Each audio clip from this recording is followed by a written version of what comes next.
dining area natin. Ay, dining area yung kitchen pala. Kitchen kung saan lulutuin yung mga pagkain natin. Ito yung sinasabi ko, mas in-improve, mas pinaganda, mas pinalinis, at mas pinasarap. So, ito na po yung final true.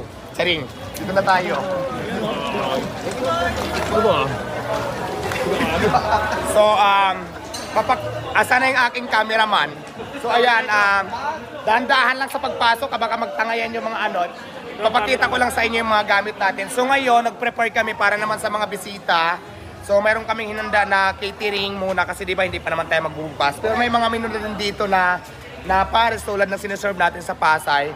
Pero hindi pa masyadong marami kasi papatikim lang natin sa lahat ng tao nandito. Ay, yung magkakasya lang. Kaya nga po, importante kanina sinasabi namin mag-register bago pumunta kasi soft opening pa lang naman natin para lang mabudget natin kung gaano karami yung tao. Kaya importante yung nakalista. So ito na, papakita ko muna sa inyo yung mga gamit natin, yung mga